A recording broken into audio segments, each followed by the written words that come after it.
Welcome to the Heartification podcast, where I interview people on how art has affected their lives and what it means to them. Art has a very special place in my life. It not only makes me feel happy, but it allows me to make others feel special. This podcast is all about how art has made an impact on others' lives, for all ages, all backgrounds, and all walks of life. You can find more about this podcast guest in my show notes. Without further ado, let's welcome my next guest.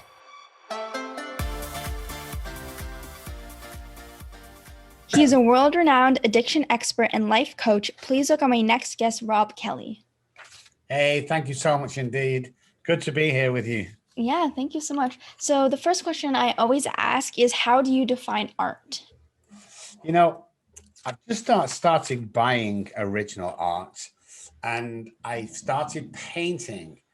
And what I feel, I mean, art can be anything, but music and painting is where I am right now with it. So it's kind of, when I was painting for the first time, it's kind of an expression of self-will. It's like you can go anywhere with it. And I like that. I don't like boundaries and I don't like caps on anything I do. So the music and now the art is absolutely phenomenal to me because there's no boundaries. Yeah, definitely. I totally agree with you. Like my definition is any form you're able to express yourself and, just let out your emotions without people, judging you. But even in like our world today, there's many people who will look at your art and judge you because it doesn't look like how they interpret the world. Yeah, that's very, So I very feel, true. you should just express yourself and just, like you said, have no boundaries.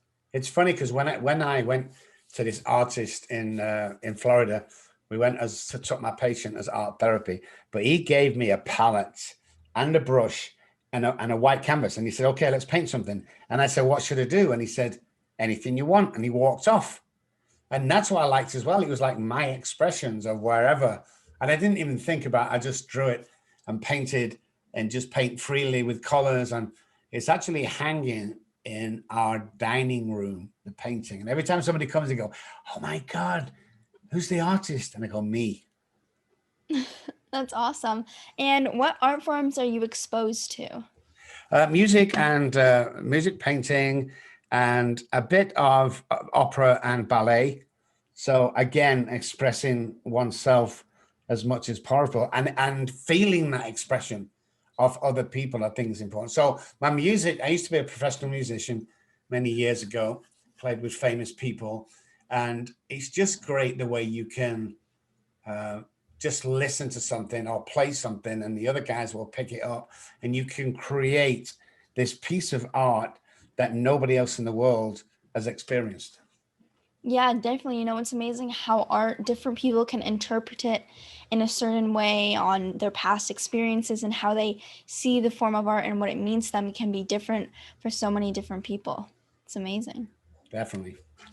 And you grew up in a family of musicians. Can you tell me more about that and how it impacted your life? Well, I started playing guitar at 6. My uncle, my auntie, my grandfather were all musicians. So I was playing professionally at 9, the age of 9. Wow. And, it kind of gave me everything that I wanted to set me up for life. Because when you stood on stage, and I stood on stage with Queen, the rock band, for a song, because I was their session bass player in what's called Main Road in Manchester City's football ground. And it was just phenomenal of how much power the words and the music had over everybody that's listening to it. So I played whatever I can. I made friends with music, and I got girlfriends with music, and all these great things that were happening to me. So I found that music would open doors where normally they wouldn't really be open to me. Wow, that's awesome. How you were saying you could, connect with the music, and, there's different songs. And there was this quote or something that I saw. When you're happy, you listen to the beat of a song, but when you're sad, you listen to the words. Oh my God, that's awesome. Yeah, I don't know where I saw that, but I just thought that's so true. amazing. Yeah. Yeah, it is. Wow. That's the best thing I've heard today. That's really got me thinking. That's so true. I love Yeah. that. Yeah, all these people, when they're sad, they have their like sad playlist, and they actually listen to the words, and then when you're happy, you're kind of just listening to the beat of the song, just dancing along with it. Awesome. Awesome. And how do you use creativity in what you do? Well, I kind of am a psychologist and a behavioral scientist. I work with people with alcohol and drug problems, but I kind of do this in a different way to anybody else. I knew that psychology and addiction as a whole were kind of boxed up. This is what you have to do. This is what you should do. And I didn't like it because, the illnesses that people I'm working with doesn't really have a box contained. So in that way of thinking, like in the arts, I'm open to express, to experiment, to use different methods that normally wouldn't be done. And it's only because of my musical background do I get to do that, because I wouldn't have the courage to go against some of the top psychologists who question my work, but has proven to be a success. So I think that living on kind of a free spirit, but keeping on the guidelines of what I do makes us so successful. And I also try and bring that out in my patients. So, if they play music, we'll bring them in the music room. If they paint, we'll put them in the painting room. Got all these different ways to recover and make life good. Yeah, definitely. That's amazing. I think it's really important to, think outside the box and color outside the lines. If everybody did everything the same way, it would just be, boring, and people wouldn't be attracted to it's the different, ways of doing things, and the different, things that people are attracted to. And they say, oh, look at that. That's interesting. Or that's cool. If everything was the same, people would be like, oh yeah, it's the same old boring thing again. Yeah. I'm not interested. So I think it's really amazing how creativity can impact, someone. Yeah, definitely. And you have a PhD in psychology. So what art forms do you find in that area? Again, when we're working with the brain and neuroplasticity and neural pathways and neurons, you can find again that thought pattern of expressing and free of oneself. So I often use that when I'm looking at the brain and looking at psychology, as stop looking at the map in the book. Stop looking at what other people think, because we don't know enough about the brain of what they think it is. Why don't you study from a different angle? Because of obviously the art side of it as being free and expressive. Look for it from a different angle. And I found answers there that other people haven't found. And I'm really proud of them. Yeah, that's awesome. And were there any art forms that gave you hope when you were homeless? My music always did. Knowing one day that maybe I could leave the streets, which very few people do, and play in front of an audience again and just express myself. Because I picked up so much when I was homeless. I picked up how people live, how people, change, how people end up on the streets. And I was amazed because I would be speaking to barristers and lawyers and, ex-CEOs, and they ended up homeless because they made a few mistakes. So I picked up from all these people that, we are who we are. We can kind of change our attitude, but we can't change who we are fundamentally and family of origin. We are that people. And no matter what we go through, we can still express being that kind of person and that type of behavior.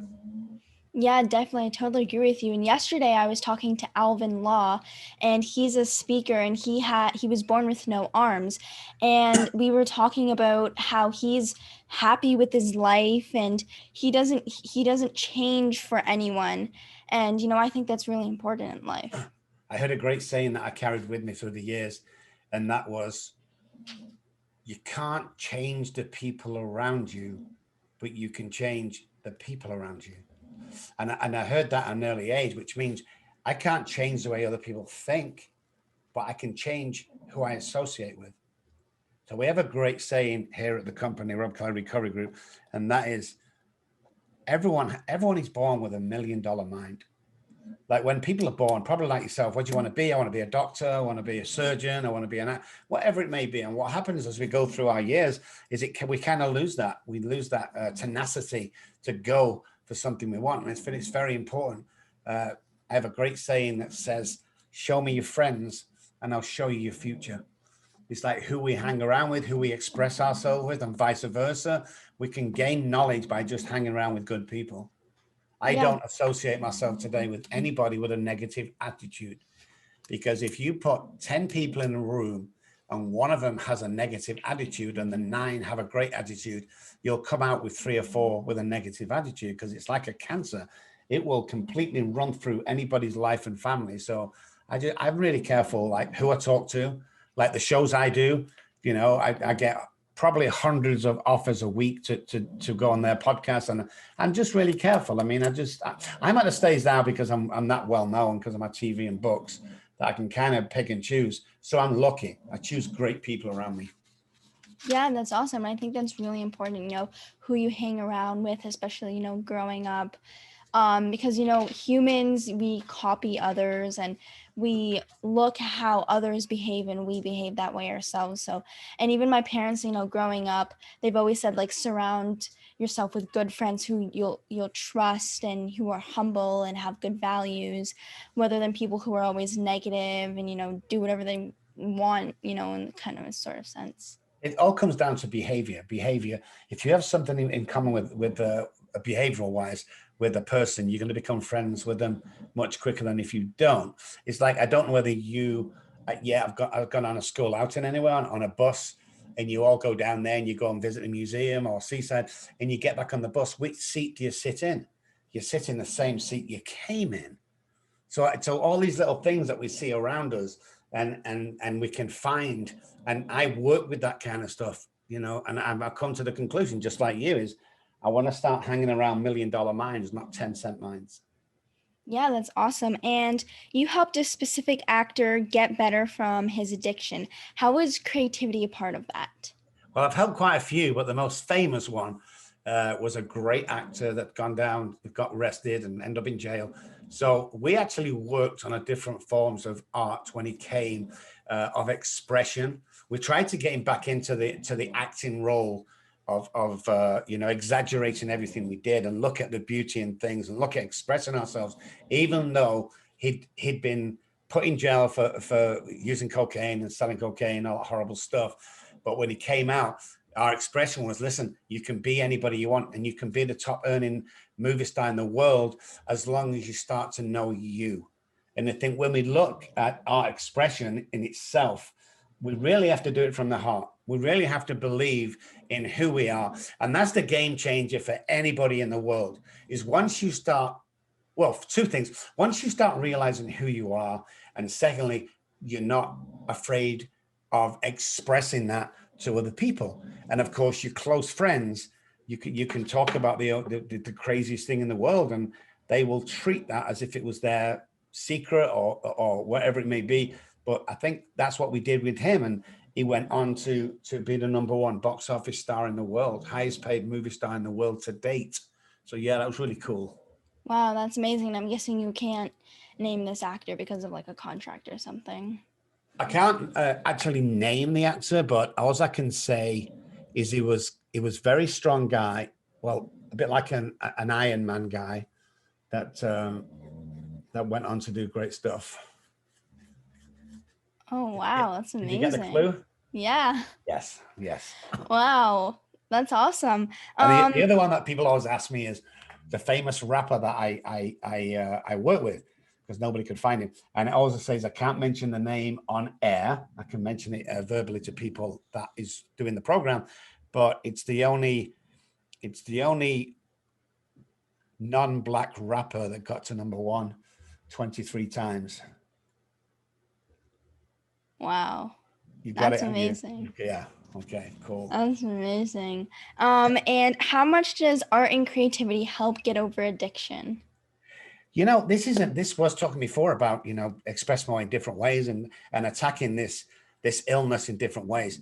I think it's very important. I think it's more important than we think, because when we're talking about vibrations in the body and vibrations of the universe, and we need to get in sync, the music side of that helps a great deal. And we go back to therapeutic painting, and we go back to, working with horses and all this great thing about it. I think it's come. We've just wrote a white paper for England, and it's just come around that these are playing just like natural medication in the world. These have come around to play a huge part that we've overlooked in the past.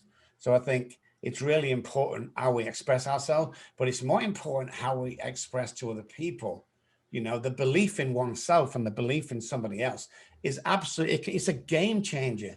You know, once you start expressing, there was an experiment done some years ago where a scientific company went to a school and said, can we want to give everyone a written test, and we want to, you know, tell you who your most favorite 5 top stars geniuses who's going to be. And they said, okay, that's good.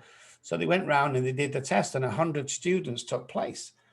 And when they finished, they took all the papers in and they went back. And a week later, they got in touch and said, okay, here's your top 5 geniuses that will absolutely be, you know, captains of industry or famous. These are the 5 out of the 100. And then they left them with that. And a year later, they went back and they said, how's our 5 students going? And the teachers went, oh, unbelievable. They are so high above everybody else. They've really surprised us. We just thought they were normal kids. And this is what the guys from the science lab said to them. It was just a mock paper. There was nothing special about it. We didn't review it. We just come back and told you 5 names. And the reason why they've, you know, absolutely exceeded is because you was believing in them, then they was believing in themselves. So they was expressing themselves. So they were just 5 kids, but they got to a standard above everyone else because we were talking to them different, and they were then getting confidence to express themselves better. And it's all about the mind expression. It's all about knowledge. It's all about freedom. It's all about art. It's always about, you know, being able to say and do anything with a tiny bit of restrictions to change the world. Wow, that's amazing. Because what's the point in changing one person? I mean, what's the point? You know, Avni, if you had the chance to change the world, would you? Yes, definitely. Exactly. So you never know whose world you're going to change with one word, one kind word, or one, you know, tell somebody that they're amazing, or they look great, or that jumper's great, or your glasses are great. Doesn't make much difference, because once we start believing ourselves, then we're out there as people who can bring anything, joys, laughter. It can be anything to somebody else, as long as we're free to express ourselves. But there has to be belief in oneself to do that. Yeah, definitely. You know, I think it's really great to see how much impact just believing in someone can have. And, you know, your story of that experiment really proved that. It's awesome. Very, very clever. And art can be therapeutic, and it can help people through some difficult situations. So has art ever helped you through a difficult situation? And can you give an example? Well, if we go back to it's a great story I've not told anybody, by the way. It's just come to my mind now, and all the TV I've been on, I've never shared this. But when me and my children, they took my children off me at the age of 3 and 4, I think. But we used to play this song by a band in the car, and me and my 3-year-old used to sing with it. And you know, we'd sing along, and it was just great memories. And then after everything went wrong and I became homeless, I was always holding on to that piece of music. Every time we'd hear it, I would go back and think of that day, of how happy that day was. And sometimes it'd be sad because I didn't see them for many years. But I would just always hold on, and I get my patients to do the same. Think about a piece of music or a picture you've seen somewhere, and lock that in your mind. And that's where we're going to go every single time when things get rough. So I have to tell you this. So 22, 23 years on, my daughter gets in contact with me on Facebook. God bless Facebook. And she says, I want to see you, Dad. And, you know, all this great stuff. So I went over and I saw her and saw my grandbaby for the first time, 3 months old. And then when I come back, my daughter sent me this. It was like a plastic squiggle. It was about 1 inch by about 3 inches long. And it was kind of a squiggle piece of plastic. And I was just glad to get it. But when I called her up and I said, it's amazing, she said, you don't know what it is, do you? And I said, yeah, it's a key ring, you know, because it had the key thing. That was part of my key ring. She said, yeah, it's a key ring, Dad. But it's also a sound bite for the song we used to sing in the car when I was 3 years old. And it was. I put it next to the computer, and when with the track on there, the track we used to sing to, and it was an actual soundbite from that. And I just thought, that's how we can help other people, because everything can be repaired if you're sat in the right seat. Wow, that's amazing. Yeah, yeah. And are you attracted to any particular artist? Which kind of artist? Any artist, a visual artist, music artist, a dancer. I had the amazing time when I worked with Freddie Mercury from Queen back in the day, Abbey Road, and we used to spend long nights just talking about the world, putting the world to rights and how it should do. And he was just an amazing man. So of all the amazing people I've played with and met and all the superstars and footballers, I've got to put that guy on top because he was just an amazing guy with a fantastic heart. And I often think, because he used to call me Robbie Darling, which was funny back in the 80s, but it was not really heard of calling somebody that. Well, today it's often, you call somebody that. So yeah, it would be Freddie Mercury, definitely. Yeah, definitely. That's awesome. And are you attracted to one particular art form? Music again. What now? Well, music a week ago, music, but now I'm going to go into painting. I'm going to art because we bought about four or five pieces over the last 2 or 3 weeks. So I would say both of them really. Music leading by an edge right now, but I'm quite sure that collecting this art and expressing ourselves when we paint as well is going to be the number one. Yeah, that's awesome. And my heartification project is all about giving back to the community, specifically to those with disabilities and illnesses. So, how do you give back to the community? We give in several ways. We give monetary because we've been blessed with this amazing practice and life. So we always give back monetary. We probably give about $200,000 back into the community a year. And we've done that every year for the past 7 years that we were in practice in Texas. We also give back when we pass a gas station, when we're in the supermarket and we see somebody at the counter and they've got like 6 or 7 groceries. They've got 2 children behind them and they're trying to count out the pennies to make it. And we just walk in and we just take over and say, go back and shop, get anything you want. And we'll pay. And I'll wait for them an hour and they'll come back with this huge basket full. And then we pay for that. And I think, and many, many acts on top of that, I can't even bring to mind. There's loads of ways we give back, but we give back for one reason, and it's not to be known, and it's not to be smart, and it's not, anything else but the look on somebody's face. And we often give my book out.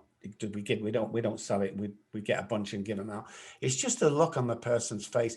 Because many years ago when I was on the streets, I mean, this is what happened to me. I was outside a supermarket and I was starving to death. And this old woman came up. She says, "Can I get you some food? I'm going to go and buy you some fast food." And I said, "Yes, please." And I knew she'd never come back. But 30, 40 minutes later, she came back and she handed me this hot food. And it was just like somebody giving me like gold nugget bars. I never forgot that. So anytime I can do that for somebody, I'm always willing to do that because of that reason, because that changed my life. Somebody going to the fast food store and buying me a burger and fries changed my life. And it changed my life with humanity. You see, even though I was homeless and everyone hated me and I'd probably die on the streets, this woman gave me food, warm food to eat. And I think with that mindset, that's the reason we go out and help people. Just the look on their face is good enough for me. Yeah, definitely. It's an amazing story. Sometimes it's just the little things that can help someone. Like, you never know what they're going through. And sometimes just these little acts, like, for example, someone paying for some hot food for you, it can just, for the other person, it can make their whole day. And it's just amazing. Like, there's this one story I always tell, that at my pop-up event, where those with disabilities and illnesses actually came to paint, there was this man named Carl, and he has Parkinson's disease. So his hands, are always shaking. So he was, like sitting down, and he had his canvas in front of him and his paints. And then I was standing right next to him. He's like, "Hey, watch what I'm about to do." So he picked up the paintbrush, And then he started to paint, and his other hand, which was shaking, started to, like slow down while he was painting. And he was like, this is what your event is doing for me. This is how you're actually impacting people. And it was so happy that I felt so happy because I was actually able to see the impact that I like doing this project and the impact that it's actually making. So that's like a moment I always tell everybody. That's absolutely amazing. That's absolutely amazing. Yeah, I know. Yeah, it's really amazing to see actually the impact you're having on someone, and Yes. how, like I said before, the little things, maybe just buying someone's groceries or buying food for someone can actually have on them. It may not, be a huge thing for you, but for them, it may be, a huge thing. And sometimes I don't notice it. I went into a baker's in a supermarket to buy a cake for someone celebrating a year sobriety. And while we were ordering the cake, this woman was about 70, and me and her was laughing and joking, and I was just having a great time with her. And we left the cake so they could write on it. And the next day I went back, and the manager was there, and we're just dealing with him. And the lady come from behind the counter and says, "Can I speak to you?" My first impression is, I'm in trouble. But when I spoke to her, she said, "I want to thank you from the bottom of my heart for yesterday." So, why? What did we do? He said, "Well, my husband died 6 months ago, and I've never been able to come back into work and face it because he used to work here. Yesterday was my first day." And the laugh that made me laugh and made me feel great, he said, it just rocked my whole world. I had no idea that was going to happen. But you see what we do when we're just kind to people? We can change the world